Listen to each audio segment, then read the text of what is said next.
Primeiramente, a graça e a paz à amada igreja. Quantos aqui nessa noite estão preparados para ouvir a voz de Deus? Tenho certeza que Deus vai falar ao teu coração nessa noite. Você vai sair daqui fortalecido pela palavra de Deus, alimentado espiritualmente por essa palavra. Ele me preparou, me capacitou, porque sem a mão de Deus eu jamais poderia transmitir qualquer palavra aos irmãos, mas com a graça de Deus, Ele nos capacitou, estamos aqui. Eu agradeço mais uma vez ao pastor pela oportunidade, para mim é um privilégio, um prazer sempre estar aqui. Vamos então à palavra. Esse é o momento mais importante do culto, porque durante o louvor nós louvamos, nós engrandecemos, nós exaltamos a Deus. Nesse momento, é Deus que fala conosco. Então, que nós possamos preparar os nossos corações, nossos ouvidos, a nossa concentração, esquecer um pouquinho a correria lá fora, o dia a dia, o trabalho, os passeios, e concentrar na meditação da palavra. Eu convido os irmãos a abrir a sua Bíblia, o seu iPad, o seu telefone, no livro do profeta Oséias. Oséias, no capítulo 4. Eu gostaria que quem tivesse a oportunidade de abrir, para a gente acompanhar. Vamos ler apenas 2 versículos. Oséias, capítulo 4, versículo 6.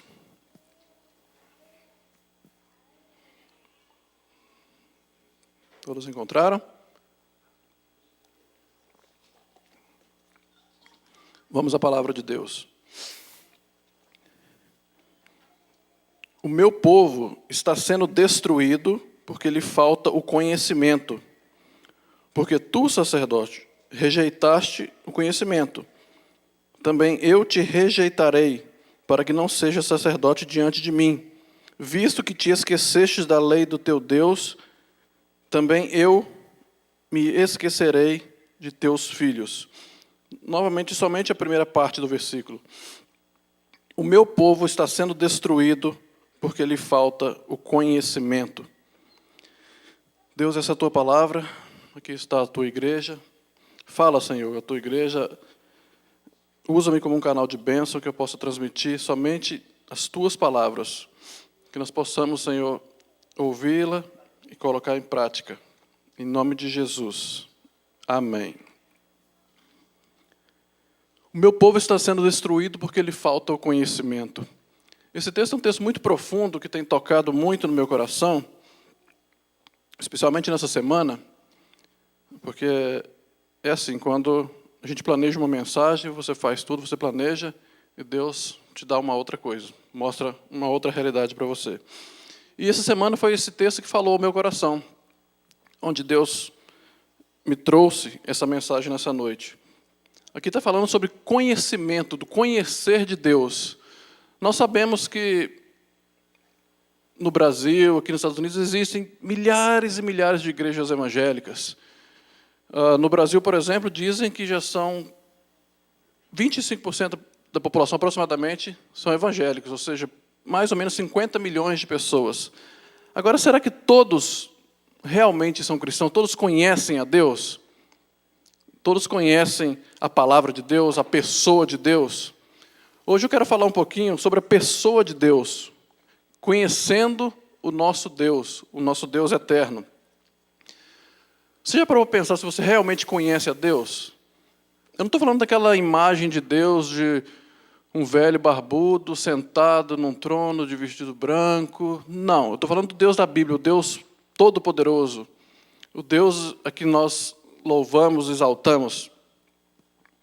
Essa é a minha primeira pergunta para você nessa noite. Você realmente conhece a Deus? Você sabia que Deus, ele roga para si alguns atributos? Alguém sabe me falar algum atributo de Deus? Deus, ele tem vários atributos. Nós, como os filhos dele, nós herdamos alguns atributos de Deus. Por exemplo, nós sentimos emoções. Nós amamos, nós ficamos irados. Tudo isso são algumas características que Deus permitiu que nós, como seres humanos, herdássemos dele. Porém, existem alguns atributos que são exclusivamente de Deus, somente Deus. Por exemplo, santidade. Deus é o único ser que é santo, que não tem pecado nenhum. Eternidade. Deus sempre existiu e sempre vai existir. Então, esses atributos que eu falei aqui, eternidade, santidade, por exemplo, a justiça, Deus também é justo. Nós, por mais que tentamos, nós nunca somos justos, sempre somos falhos. Agora, eu quero destacar 3 atributos específicos de Deus para você nessa noite. Deus, ele é onisciente, onipotente e onipresente. Você entende realmente o que isso quer dizer? O que é Deus ser onisciente? Eu vou dar alguma ideia para vocês do que é Deus ser onisciente. O onisciente aqui quer dizer que Deus sabe todas as coisas. Ele é um ser que sabe todas as coisas. Por exemplo, nós somos aproximadamente 7 bilhões de seres humanos no mundo, né? Aproximadamente. Você sabia que Deus conhece o pensamento de todo ser humano, de todos nós juntos, ao mesmo tempo? Você sabia que o ser humano ele tem uma capacidade de processar aproximadamente 30 mil pensamentos por dia? E a onisciência de Deus permite que Ele saiba todos os nossos pensamentos. Inclusive, antes dele vir à nossa boca, todas as palavras. Isso é a onisciência de Deus. Isso é o poder de Deus. Uma outra coisa, para a gente entender melhor sobre essa onisciência. Você sabia que... Você conhece o movimento de rotação e translação da Terra, não conhece? Rotação, a Terra dá voltas em torno de si, e translação em torno do Sol. Você sabia que se a rotação da Terra atrasar, ela tem um movimento contínuo. Se ela atrasar 1/10 do movimento que ela faz, tudo vai para os ares, nada fica no seu lugar? Quem você acha que calculou exatamente a força e a velocidade que a Terra tinha que girar em torno de si mesma, em torno do Sol, para ter aqui dentro no nosso planeta tudo em harmonia? Os mares. Quem foi que calculou? A onisciência de Deus. Então, você observa que quando a gente fala de Deus onisciente, Deus que sabe todas as coisas, realmente são todas as coisas. Um outro atributo de Deus é onipotente. O que quer dizer onipotente? Deus tem todo o poder. Mas o que é todo o poder? A gente sabe que foi Deus que criou, com a simples palavra, Deus criou a terra, Deus criou o universo, Deus criou os animais, as plantas e os seres humanos. Com palavras, a luz. A palavra de Deus diz que Deus chama as estrelas pelo nome. A nossa imaginação, as pessoas que estudam dizem que as estrelas são infinitas, não tem fim. Mas a onipotência de Deus permite com que Ele chame todas pelo nome, todas elas. Você sabia que o universo também, aos olhos do homem, ele é infinito.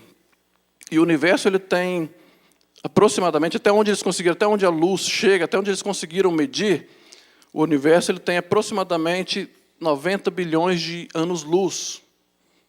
Isso é muita coisa. Um ano-luz é 9 trilhões e meio de quilômetros, um ano-luz.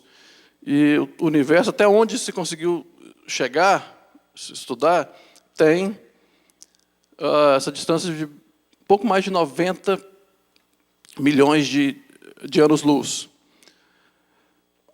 Tem um texto em Isaías 40 que diz que Deus mede os céus a palmos, que Deus segura as águas, todas as águas do planeta, na concha da sua mão. Esse é o Deus da Bíblia. Esse é o Deus que nós precisamos conhecer para que a gente possa adorá-lo. Porque essa ideia que a maioria das igrejas, que a maioria dos cristãos tem de Deus, é uma ideia muito vaga. Aquele Deus que está lá para quando você precisar de fazer um pedido, aquele Deus que a maioria das igrejas hoje está pregando, aquele Deus imediatista, que cura, que provê casa, carro. Mas esse não é o Deus da Bíblia. O Deus da Bíblia é esse que eu estou citando apenas algumas coisas aqui para vocês. Da onisciência, da onipotência, e também diz que ele é onipresente. Deus é onipresente, que significa que Deus está em todos os lugares do nosso planeta ou do universo ao mesmo tempo. Então Deus está aqui, Deus está no Brasil, Deus está no México, Deus está na Ásia, em todos os continentes, ao mesmo tempo. Isso não é maravilhoso? Eu estou falando apenas de 3 atributos de Deus: onipotência, onisciência e onipresença. Agora, a minha pergunta para você é: você tem realmente conhecido a Deus?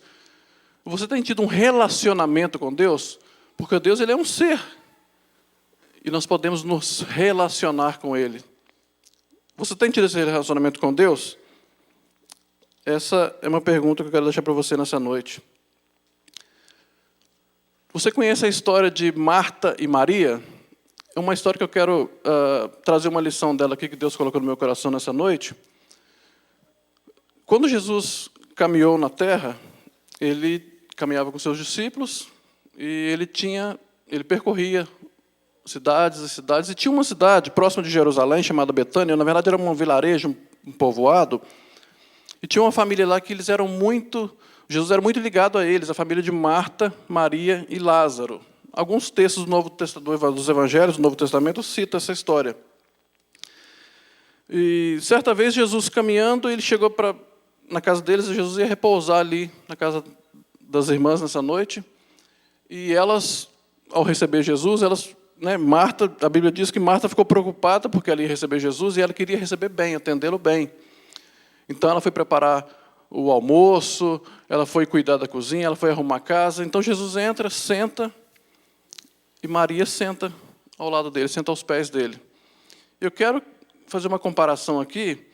Vamos comparar Marta como um tipo de igreja e Maria como outro tipo de igreja. Veja bem, Marta trabalhando, preparando o almoço, querendo agradar Jesus, limpando a casa, preparando tudo, e Maria aos pés dele, ouvindo ele falar, aprendendo com ele. E, de repente, Marta chega para Jesus e fala assim: mestre, não te importa que a minha irmã está aí, parada sem fazer nada, não quer me ajudar, não está fazendo nada? Aí Jesus fala assim: Marta, Marta, você está muito preocupada, muito estressada com os afazeres. Eu não preciso de muita coisa. Mas Maria escolheu a boa parte. E eu falei que eu ia comparar isso com a igreja. Como? Veja bem, existe aquele tipo de igreja que até trabalha muito, faz muita coisa, envia missionários, tem células, tem trabalho, segunda, às vezes, terça, quarta, aqui tem trabalho. Então tem igreja que está trabalhando muito, muito, muito. Porém, não está ouvindo a voz de Deus. Não está aprendendo de Jesus. Já há outro tipo de igreja que também trabalha, mas a prioridade dela é aprender de Jesus, é aprender, é estar aos pés de Jesus, ouvindo a sua palavra. E que nós, como igreja, nessa noite, nós possamos ter essa atitude de Maria. Não estou dizendo que nós não devemos trabalhar para Deus, porque isso é necessário, essas obras são importantes, são necessárias. Agora, o mais importante é a gente aprender a ouvir, é saber ouvir a voz de Deus. Assim como Jesus elogiou Maria, nós possamos também ouvir a voz de Deus, estar próximos de Jesus. E como que a gente fica próximo de Jesus? É vendo a sua palavra, é estando aqui aos domingos, a oportunidade que você tiver, você está lendo, fazer a sua leitura diária, a sua oração. O trabalho é importante, a participação nos eventos é importante, Mas assim como Jesus falou, a palavra, o ouvir é mais importante, o conhecer a Deus é mais importante. Agora, a gente vem para cá, a gente louva, a gente canta, a gente adora, e eu sempre me fazia uma pergunta. Por que será que Deus ele requer louvor e glória para si? E por um momento eu pensava antigamente, falei, será que isso não parece um pouco de vaidade de Deus, de orgulho? Por que Deus quer adoração para Ele? E aí, eu tive um entendimento que eu quero compartilhar com vocês nessa noite, muito interessante. Por que Deus requer para si a glória, o louvor, a adoração, somente para Ele? Ele não permite que você se dobre a uma imagem, que você adore a outro Deus, que você tenha alguma coisa na sua vida que seja mais interessante do que Ele. Imagina que eu sou um médico cardiologista, e eu estudei muito, e eu tenho uns métodos de operação, eu só pego o paciente, aquele que está morrendo. Então, é um trabalho difícil. Mas eu me preparei muito, eu estudei muito, e até hoje, todos os pacientes que passaram pela minha mão, todos, 100% deles foram recuperados. Uns estavam mais para lá do que para cá, foram recuperados. Imagina que eu sou esse médico, esse cardiologista. Estou fazendo o papel de Deus. Aí tem um outro médico que teve uma formação muito pobre, ele estudou de qualquer jeito, ele não se preparou muito, e 100% dos pacientes que foram operar com ele morreram. Então, nós temos 2 médicos, um que tem 100% de sucesso e o outro que perdeu 100% dos pacientes. E você tem alguém na sua família, talvez um filho, pai ou a mãe, que está com problema de coração, que está nas últimas, que está morrendo, e você chega nesse hospital, só que você não sabe o histórico dos médicos, você não sabe. E você chega e fala, eu preciso que meu filho seja operado hoje, agora. Então tem um médico e tem o outro. Eu sou um médico e tem um outro ali. Eu, sabendo da situação, que eu, através dos meus conhecimentos ali da medicina, eu salvei 100% dos pacientes e o outro não. Qual seria? Eu seria justo se eu falasse assim, não, eu estou muito cansado hoje, leva para ele operar. Eu não seria justo. Assim é Deus. Deus é aquele que pode te curar, aquele que pode te salvar. Ele é o único. E quando você chega para a mesa de operação, para a mesa de cirurgia, na verdade você está chegando com a sua vida cheia de pecados, suja. E a única maneira de você ser salvo é se você for operado por Deus. Então você está entendendo a justiça de Deus? Como que Ele só pode permitir adoração para Ele. Porque se Ele permitir adoração para o outro, você vai morrer na mesa de cirurgia. Quando eu tive esse entendimento, eu pedi tanto perdão a Deus, falei, meu Deus, não existe vaidade, não existe orgulho, existe apenas amor. Porque Ele sabe que somente através dEle é que você pode ser salvo. Somente através dEle que você pode ser curado. Se você for para qualquer outro Deus, qualquer uma religião, qualquer outra seita, você tem 100% de chance de não dar certo. Então, nós temos que sair daqui nessa noite conhecendo mais um pouco esse Deus. Porque um dia, nós vivemos aqui nessa terra, alguns poucos anos, mas nós temos uma eternidade pela frente. A partir do momento que você fechar o seu olho, que você partir desse mundo, você vai ter um encontro com Deus. A Bíblia chama de o trono branco, o grande julgamento. E ali vai ser definido se você vai viver sua eternidade com Deus ou sem Deus. Eu quero fazer uma pequena ilustração com você nessa noite, para você entender, quando eu falo de eternidade, o que eu estou querendo dizer quando eu falo de eternidade. Eu vou precisar de usar as duas mãos aqui.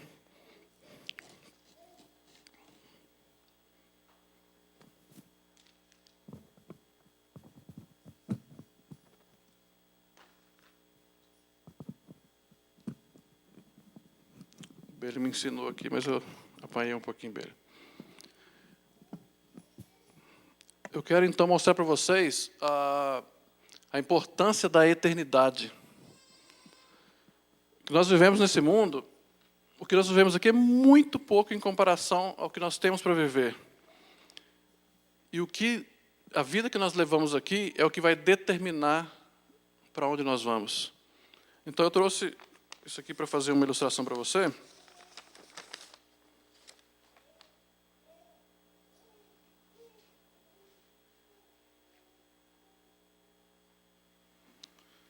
Eu estou com essa corda aqui na mão, eu queria que você imaginasse que isso aqui fosse a sua linha do tempo da sua vida, a linha do tempo da sua vida. Deu muito certo aqui não. Ok. Então eu queria que você imaginasse que isso aqui fosse a sua timeline, a linha do tempo da sua vida. Só que para ela ser a sua timeline, ela tem que ser eterna. Então seria que essa fita não tivesse fim. Vocês estão me entendendo, senhor microfone? Vou falar mais alto. Da gravação, desculpa. Então, eu queria que você imaginasse isso. Essa aqui é a sua linha do tempo, sua timeline. Talvez você já tenha visto essa ilustração, mas ela cabe um pouquinho aqui na nossa mensagem. Então, quando você foi criado, lá atrás, em Gênesis 1:26, quando Deus fala assim, façamos o homem à nossa imagem e semelhança. Naquele momento ali, você foi criado, Adão foi criado, e através de Adão, todos os seres humanos, né? Adão e Eva. Nós fomos criados e nós somos seres eternos. A gente morre um dia, mas o nosso corpo físico, nossa alma, essa é eterna. E é isso que eu vou mostrar para vocês nessa noite.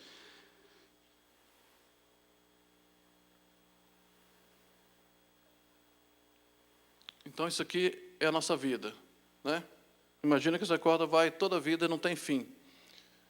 Essa parte que está destacada aqui, de amarelo, ela é a parte que você vive aqui na Terra. Tudo que está nesse ponto amarelo aqui é o que você vive aqui no planeta Terra, né? E todo o restante é a eternidade. Então, tudo que você faz aqui define onde você vai passar o restante da sua vida, dos seus anos, né? Normalmente nós vivemos 80, 90, os mais fortes 100 anos, verdade? E depois disso vem o juízo e a eternidade. Então, as pessoas, elas vivem isso aqui, trabalham, se cansam, se fadigam, tudo com um propósito. Eu não estou dizendo que não deva fazer isso, nós devemos trabalhar, devemos lutar. Só que nós temos que pensar menos nessa vida terrena, nessa vida material, e pensar mais no espiritual. Todas as vezes que os cristãos pensaram mais no espiritual, eles fizeram mais coisas para esse mundo. É tipo assim, quanto mais eu penso no eterno, quanto mais eu penso no amanhã, melhor eu vou viver a minha vida de cristão aqui. Porque vai chegar um momento que eu vou cruzar essa linha. A partir do momento que você morrer, você cruzou essa linha aqui, ó. E aí que vem a história. No dia que você chegar diante de Deus, você vai ter mais arrependimentos ou você vai ter mais recompensas? Tudo vai ser baseado na vida que você teve aqui na Terra. Se você andou com Deus, se você foi uma boa pessoa. Então, o que você fizer aqui determina o restante da sua vida. Eu queria que você saísse daqui nessa noite pensando um pouco mais nisso, pensando na eternidade, pensando no amanhã, que isso aqui passa. A nossa vida, a Bíblia diz que ela é como um vapor, ela passa muito, muito rápido. E para nós cristãos, o mais importante é o que vem depois.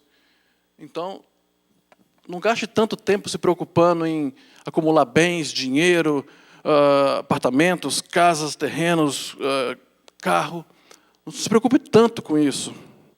Pense mais na vida futura que vai vir.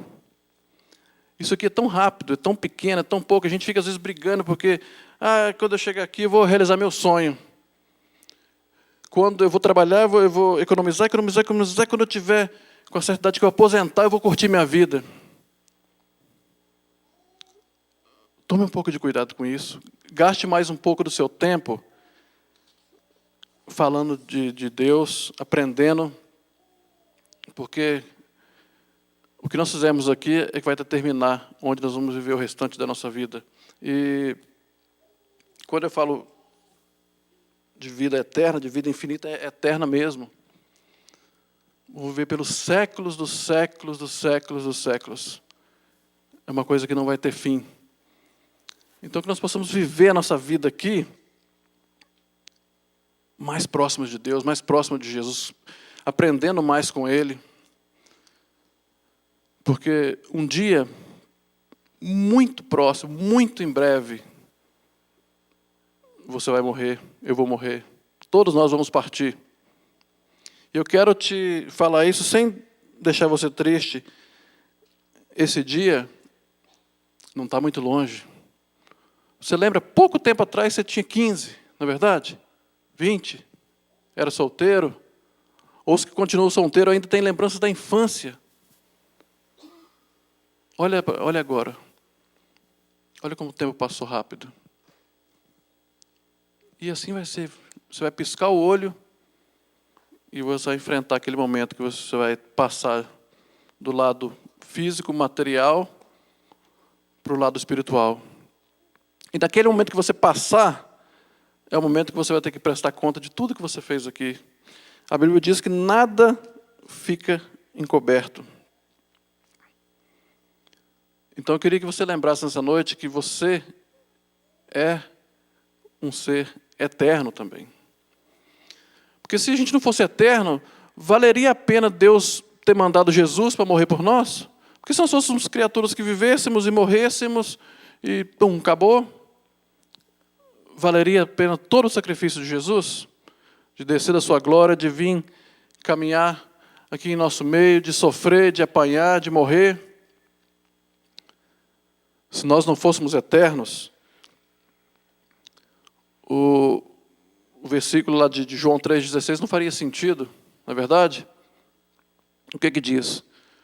Porque Deus amou o mundo de tal maneira que Ele deu seu Filho unigênito para que todo aquele que nele crê não pereça, não perca sua vida, não vá morar longe de Deus, mas que tenha a vida eterna. Não valeria a pena. Se você não fosse uma pessoa eterna, se eu não fosse eterno, se um dia nós não fôssemos encontrar com Deus e prestar conta para Ele, não valeria a pena. E nós que somos cristãos, às vezes somos julgados aí por pessoas do mundo, perdendo tempo com igreja, ou dando dízimo, dando oferta. Deixa eu te dizer uma coisa, presta atenção no que eu vou te falar aqui agora. O fato de você estar aqui hoje,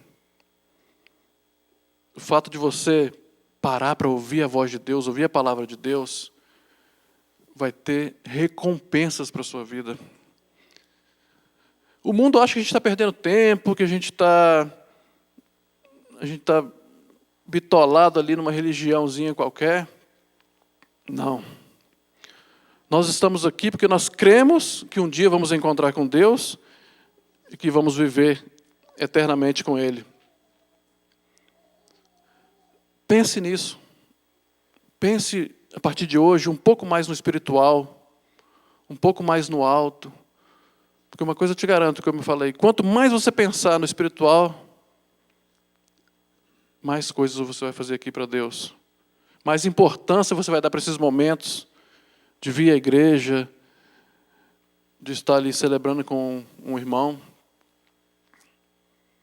Porque a nossa vida aqui é o quê? É correria, trabalho, é pagar conta, relacionamento com marido e mulher, relacionamento com os filhos, preocupação de escola com o filho, tudo isso é importante, mas não é o mais importante. Você tem que trabalhar, você tem que ter suas contas em dia, você tem que ser o melhor funcionário na sua empresa, tem que batalhar, tem que dar duro. Porém, existem coisas mais importantes lá na frente. Não fica busy demais, não fica ocupado demais, não fica juntando tesouros demais, preocupado em se enriquecer demais, porque o seu tesouro maior, a sua recompensa maior, vai ser na eternidade, vai ser com Deus. Nós, por sermos uma geração tão ocupada, tão, hoje com o advento da internet, nós somos sempre cheios de informações, estamos sempre por dentro de tudo, isso acaba tirando o nosso tempo, e tempo muito precioso. Por causa disso, eu posso te falar com toda certeza, nós somos a pior geração de cristãos de todos os tempos. Uma geração que não consegue orar 30 minutos em casa, de joelho. Nós somos uma geração que tem dificuldade de ler a Bíblia todos os dias. Temos dificuldade de ter esse relacionamento com Deus. Hoje em dia tudo é muito relativizado, o pecado é muito relativizado. O que é pecado para você pode não ser para mim. Antigamente os cristãos pecavam por acidente, acontecia de pecar, de cair. Hoje está ficando normal pecar. E a mensagem de Deus para nós nessa noite: você será recompensado. Jamais deixe essa chama apagada do seu coração. Essa vontade de estar aqui na igreja, de estar adorando, de estar louvando, porque, como eu falei, isso aqui é a nossa vida na Terra. 80, 100 anos. E os outros tantos milhões de anos nós temos para ser vividos. Uma vida muito, muito melhor. A Bíblia diz que a gente não consegue imaginar o quão bom que vai ser. E você vai ver que no dia que você chegar lá, diante de Deus, o que você vai ter para falar com Ele? Como eu disse, mais recompensas, você vai ter mais recompensas para a sua vida, mais galardão, ou você vai se arrepender de muitas coisas? Eu trouxe na minha bagagem da minha vida 10.000 horas de filmes assistidos, 1.000 horas de videogame jogado. E não estou dizendo que eu não possa fazer isso, estou dizendo da prioridade, né? E a nossa prioridade tem que ser Deus, tem que ser a palavra de Deus, tem que ser a nossa comunhão com Deus. Porque Ele é eterno e Ele nos fez eterno para nos encontrarmos com Ele. Queria que você curvasse sua cabeça nessa noite. Eu quero fazer uma oração para você.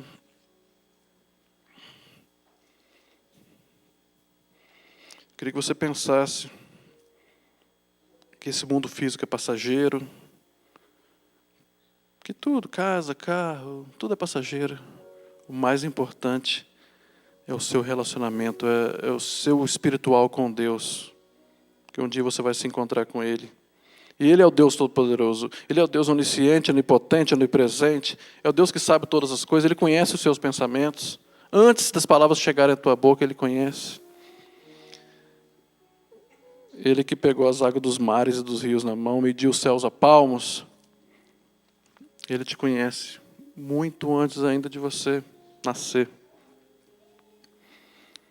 Obrigado, Senhor, por a Tua palavra, porque o Senhor nos lembrou que o mais importante da nossa vida é o nosso relacionamento contigo, Senhor. Deus, não nos deixe que nós ficamos perdidos nesse mundo onde o atrativo é o ter, é o conquistar, é o ganhar, mas ensina-nos, Senhor, a ser mais parecidos com Teu Filho Jesus. O nosso propósito nessa vida é Te adorar, é Te louvar, porque só o Senhor é que pode nos curar, só o Senhor que pode nos salvar.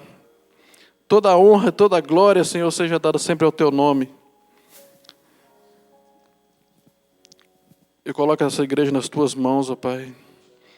Cada pessoa aqui, que cada um, Senhor, que nós possamos nos conscientizar e nos preparar para aquele grande dia, o dia em que vamos encontrar contigo e vamos prestar conta. Ah, Senhor, e daí vivemos a eternidade contigo, Pai. Salva, Senhor, pessoas aqui dentro que ainda, porventura, não estejam com os nomes escritos no livro da vida. Salva, Senhor, pessoas que precisam da tua salvação. Salva-nos, ó Pai.